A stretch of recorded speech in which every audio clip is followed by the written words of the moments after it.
This is Public Occurrences, both foreign and domestic. And now your host, Michael O'Fallon.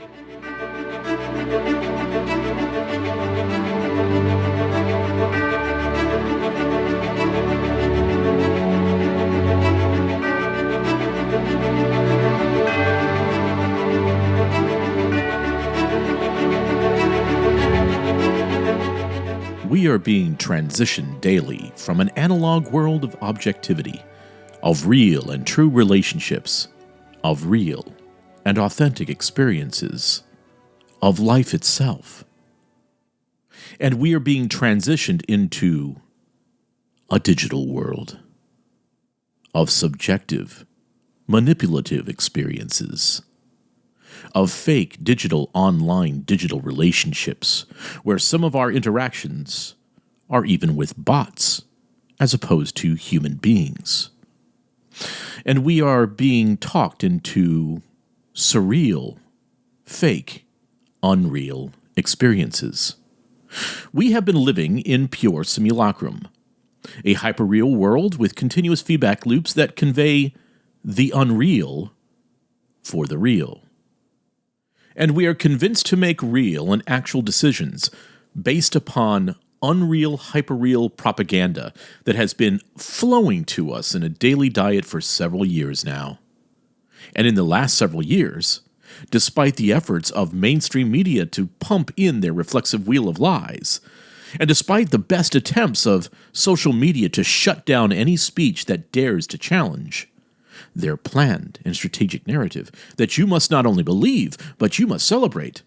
The narrative that is meant to bring you into their concept of an ideal world. And an ideal world that is, of course, run by them. And by them, I mean our new technocratic overlords. Those men and women that praise themselves as being the intellectuals of our day. And of course, intellectuals are naturally attracted by the idea of a planned society, in the belief that they will be in charge of it someday. Because you smelly, uneducated rube, you don't know what is best for yourself. You aren't as focused on creating the ideal society run by only the smartest of people. The kind of smartest of people that couldn't convince you to embrace the kind of dystopian society that treats human beings like numbers and categories, collective categories, that disregards the opinions of the masses so much that they believe that they have to constantly lie and manipulate the huddled masses to make them do what they want them to do. And you will do what they want to do because you'll be motivated by fear. But also, you have lived in a democratic republic for your entire life, and you thought throughout your entire life that Republicans and Democrats alike have made sure that food got to your stores, that energy was at least somewhat affordable, because the nation had to run. The nation had to continue to work and to produce. But the sad thing is, that isn't what's happening today. Today we are in an age where the elites who lie to us constantly, who tell us to obey, that tell us that they know what is best for us, and we had better do what they say or there will be consequences. Well, those elites have purposely created a perfect storm that has come to your doorstep today. Now, if you have been a listener to our podcast for the last 5 years, you know that I have been warning about this perfect storm consistently in nearly every podcast that I've produced. In fact, it was on the causes of things back 4 years ago that we started to warn everybody about what is called the Great Reset. And no one really reacted. Well, some reacted, but just called me a conspiracy theorist. And this is no theory. This is conspiracy. It is conspiracy praxis. It is the practice and determination of colluding members of the corporate community, the financial community, the political class, the religious class, the educational community, the media, and even our sports and entertainment. to conspire, to work together. While you trusted them, they conspired to destroy your world, to destroy the world that you knew how things worked and how you could basically expect things to be on a day-to-day basis. Well, they have come to destroy all of our old world and are determined to disrupt and dismantle every aspect of what you trusted. If you trusted the schools, you know now that they were teaching your children over the past 10, 12 years to be Marxists, to hate our nation, to hate our history, and to embrace genderqueer theory and critical race theory. If you trusted your church leaders, well, the elite pastor and priest class, well, they were here to teach you and your children to embrace race Marxism, to hate our nation, to hate our history, to destroy the patriarchal system. By the way, are you beginning to see a trend here? And the corporate class has been consolidated through BlackRock and Vanguard, and are now forcing every corporation and business to insist that you embrace race Marxism, insist that you embrace genderqueer theory, insist that you hate your nation, insist that you hate your heritage. Well, they are all pushing us into a collectivist socialist utopia.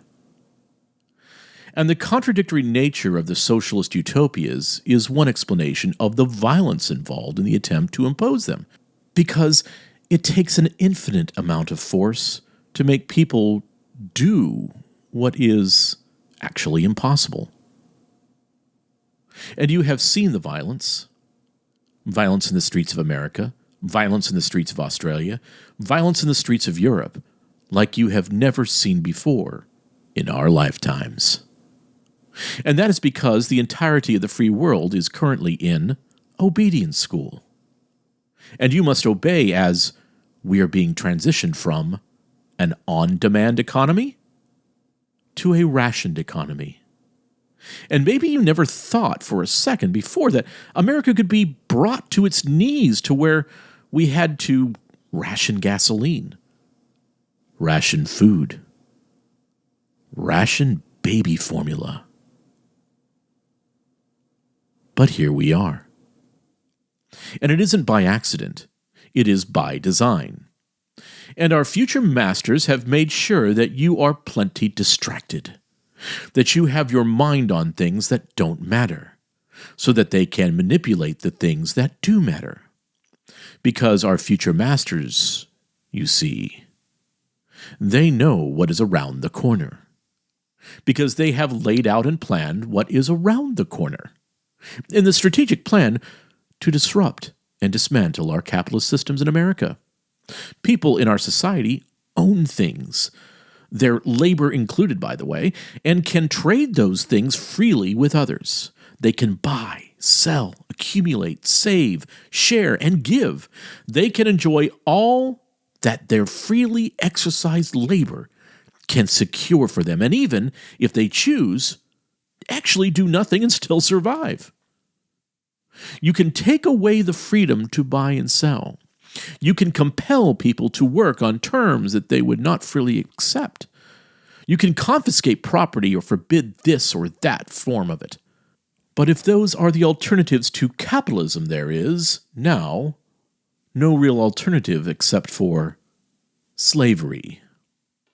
Now, with all of the enviro-communo-fascist thinkers that we have discussed over the past 5 years and explained that they are the ones actually technocratically creating this issue, well, in all of their perceptions and all of their views, government really, to them, is the art of seizing and then redistributing the things to which all citizens are supposedly entitled.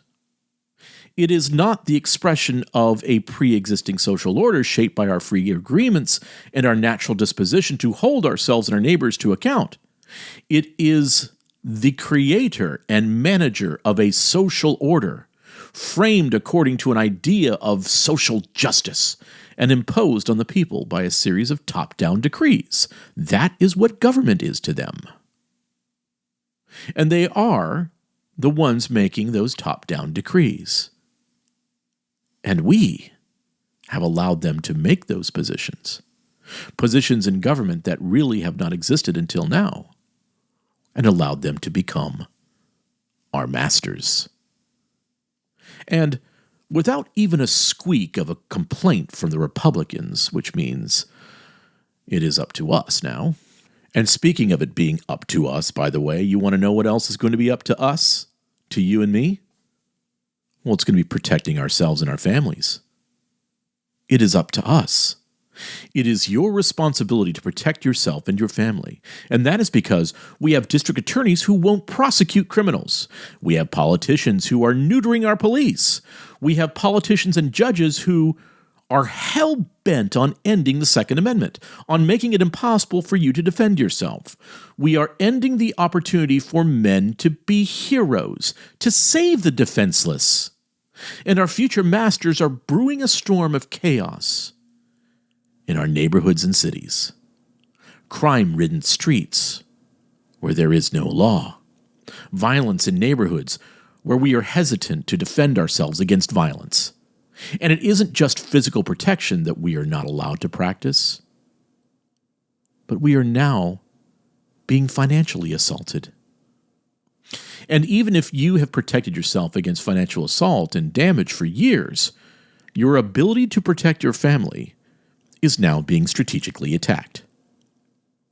Case in point, the chief executive at J.P. Morgan Chase offered a grim financial outlook this past Wednesday, warning of an economic hurricane and advising those listening that, quote, you better brace yourself, end quote. He said, quote, it's a hurricane. Right now, it's kind of sunny. Things seem like they're doing fine. Everyone thinks the Fed can handle this. That hurricane is right out there down the road, coming our way. We just don't know if it's a minor one or Superstorm Sandy or Andrew or something like that. And you'd better brace yourself. End quote. The chief executive's remark come as the United States grapples with decades-high inflation caused, really, by the Biden administration's choices. And many of those choices, of course, were to follow the guidelines of the World Economic Forum. And what it's created is a disruptive response to a reflexive virus that has disrupted supply chains and further constraints on the global economy, from our strategically bad responses from the Russian invasion of Ukraine, which actually our responses had nothing to do with the Russian invasion of Ukraine. So anyway, Treasury Secretary Janet Yellen conceded just a few days ago in an interview with CNN that she was wrong about the trajectory of inflation following comments that she made in 2021, where she suggested that there would be a small risk of inflation. And she said, quote, well, look, I think I was wrong then about the path that inflation would take, end quote. And then she basically said this, quote, as I mentioned, there have been unanticipated and large shocks to the economy that have boosted energy and food prices and supply bottlenecks that have affected our economy badly that I didn't at the time fully understand. But we recognize that now, end quote. So just as a refresher to my new listeners, I had warned everyone on my podcast back in 2021 and early 22, and through interviews that I gave, that we would be facing hyperinflation. I said these things a year and a half ago, when Janet Yellen was saying that the inflation would be transitory. Now, you know that I was correct about hyperinflation coming to America, but Yellen wasn't wrong. No. She just lied to you. She lied to you. She knew as well what would be coming due to her policies and the Biden administration policies and the World Economic Forum policies, due to her strategic plans to put us in this mess that they have created. And what has been done to the United States is basically what an invading army would do to the United States if they wanted to, let's say, destroy the economy and our capitalist system, to crush the spirit of our people, to bring our people to the point where they are begging for relief, where people are begging for food, where people will be so desperate that they will, to survive, embrace a socialistic, rationed system so that they know that they can at least get bread on the table. And so, everything that you do across the nation in regards to your policy, if you're someone who's a policymaker in the Biden administration, is meant to destroy that old capitalist system, to put the citizens in a dangerous, desperate situation where they are begging for help, and then bring those people, the same people that you just destroyed their lives and their way of life, and you put them in that desperate situation. Now, you, the tyrants, you, the people that caused all this, can get to play the hero. And so now the tyrants can bring them a great solution to the problem that they created. It's the old problem, reaction, solution game played over and over again. The World Economic Forum, along with the willing members of the Biden administration, created this problem. They managed the reaction of those in the United States, telling them how to respond, how not to respond, while funneling the population towards one solution. One solution for the pain at the pump. One solution for not being able to afford to put food on your table. One solution to health care that you can't afford. One solution to all that ails your present struggles and your inability to grasp for hope in an attritionable society.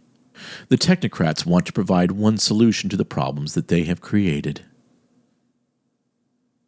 And we must respond with, no thanks. It was you that put us in this situation. I believe that we will trust our own instincts to rebuild after your attack on us.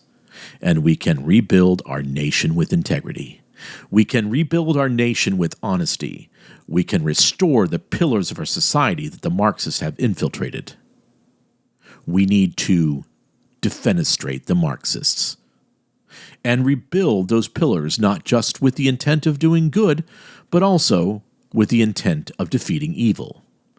That is our duty, regardless if it is in government, education, or in our faiths. We must defeat the evil. We must purge our institutions. Only then can we win. And we must win. I'm Michael O'Fallon, and this has been Public Occurrences, both foreign and domestic.